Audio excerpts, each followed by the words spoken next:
ఇవాళ వరకు దాదాపు మార్చ్ అయిపోయింది. ఏప్రిల్, మే, జూన్, జూలై, ఆగస్ట్ 5 నెలల నుంచి ఒక్క బిల్లు పంపించలేదు. 5 months నుంచి ఒక్క బిల్లు మళ్ళీ ఇక్కడ నుంచి ఫార్వర్డ్ చేయట్లేదు. మరి అన్ని మున్సిపాలిటీల్లో బిల్స్ అవుతున్నాయి, డబ్బులు కూడా అక్కడ పడిపోతున్నాయి. సి బిల్స్ తప్ప ఇంకా లేకపోతే మెయింటెనెన్స్ బిల్స్ తప్ప మిగతా ఏ బిల్లు ఒకటి రెండు ఫార్వర్డ్ కూడా చేయలేదు. మనం ఇంకెవరు చేస్తారు? మీ దగ్గర ఫస్ట్ కాంట్రాక్ట్ రావాలంటే బాబు మీ మున్సిపాలిటీ దండమంటే బాబు మా చెప్పులు వెళ్ళిపోతున్నాయి, మేరగా చెప్పు దొరకట్లేదు బయట అనే పరిస్థితి ఉన్నాం మనం. ఆ పైకి ఎలా అయిపోయింది చూడండి. ఈవో అయిపోయింది, రైట్ ఈవో క్యాన్కి వచ్చింది. రేపైనా ఎల్లుండైనా అక్కడ మాట తగ్గి ఓడిపోతుంది. నామాత్రంగా పనిచేసి మీరు ఏం చేద్దాం అనుకుంటున్నారు?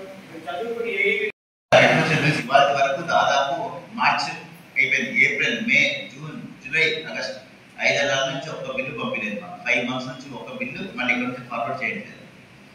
మరి అన్ని మున్సిపాలిటీల్లో బిల్స్ అవుతున్నాయి, డబ్బులు కూడా అక్కడ పడిపోతున్నాయి. సి బిల్స్ తప్ప ఇంకా లేకపోతే మెయింటెనెన్స్ బిల్స్ తప్ప మిగతా ఏ బిల్లు ఒకటి రెండు ఫార్వర్డ్ కూడా చేయలేదు. మనం ఇంకెవరు చేస్తారు? మీ దగ్గర ఫస్ట్ కాంట్రాక్ట్ రావాలంటే బాబు మీ మున్సిపాలిటీ దండమంటే బాబు మా చెప్పులు వెళ్ళిపోతున్నాయి, మేరగా చెప్పు దొరకట్లేదు బయట అనే పరిస్థితి ఉన్నాం మనం. ఏదైనా కొత్తగా చేద్దాం కమిషనర్ గారు. కొంచెం మీరు రిటైర్మెంట్ దగ్గర ఉండడం ఏదైనా కొంచెం కొత్తగా మనం రెవెన్యూ సెక్షన్ నుంచి ఒకరోజు అందరూ ఎమ్మెల్యే గారు, చైర్మన్ గా నేను అందరూ కలిసి ఫండ్స్ కోసం ప్రతి ఒక్క ఫండ్స్ తీసుకొచ్చినా కూడా దాన్ని టెండర్లు పిలుచుకొని దాన్ని వర్క్ కొబ్బరాలు కొట్టేసి వదిలేసాం. దాని తర్వాత ఏంటి వర్క్ అనేది ఎవరికి తెలియదు. ఏ గారున్నారు, టీ గారున్నారు, సరే వీళ్ళిద్దరూ చేస్తే సచివాలయం స్టాఫ్ దాదాపు 14 మంది ఉన్నారు, తెలియదు. వీళ్ళందరినీ అడ్మినిస్ట్రేషన్ చాలా చాలా బ్యాడ్ గా ఉంది సార్.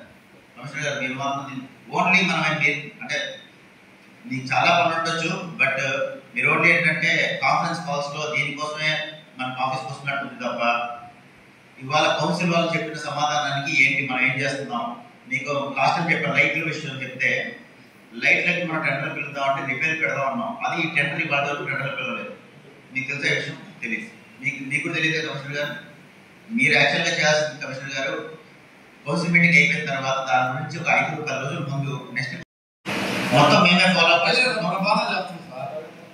అడగా సార్, ఇప్పుడు నేను అడిగిన సబ్జెక్ట్ అధ్యక్ష, ఇప్పుడు ఏ గారు డి గారు ఒక ఇతరాత్మలు పిచ్చి కూడొచ్చు అధ్యక్ష. ఓకే, ఇప్పుడు ఆర్టీసీ కాలేజ్ మంచి రావాలంటే 4 సంవత్సరాల పరిధిలో ఉంది. ఆ 4 సంవత్సరాలు ఇంజనీర్ కృష్ణ ఏం చెప్తున్నారు అధ్యక్ష? వాళ్ళకి బాధ్యత లేదా?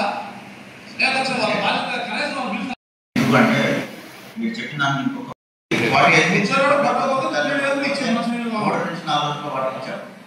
ఇవాళ వరకు ఆర్టీసీ కాలనీలో వాటర్ ట్యాంకర్ పంపించిన దాఖలాలు కూడా లేవు. అదే ట్యాంకర్ పంపించాల్సింది అధ్యక్ష. మేము ఎక్కడిగాం మీరు సమాజం కాదు అధ్యక్ష. అసలు అక్కడ ఎందుకు జాబ్ జరిగింది దాని ఆ విషయం చెప్పండి. అక్కడ ఎందుకు జాబ్ జరిగింది 20 రోజులు ఇంకోటి కూడా మీరు గమనిస్తే అండి, లాస్ట్ కౌన్సిల్ మీటింగ్ లో మనం కొన్ని అంశాలు పెట్టుకున్నాం. దానికి యాక్చువల్ గా కౌన్సిల్ మీటింగ్ అయ్యేటప్పటికే మనం ఒక విషయం అనుకున్నాం ఏంటంటే ఇవాళ కౌన్సిల్ మీటింగ్ మనం క్లోజ్ చేస్తామంటే క్లోజ్ చేసిన వెంటనే మీరు దీనికి కావాల్సిన టెండర్లు పిలవండి, దీనికి కావాల్సిన వర్క్ ఆర్డర్లు ఇవ్వండి, దీనికి కావాల్సిన అగ్రిమెంట్స్ కంప్లీట్ చేయండి అని చెప్పాం.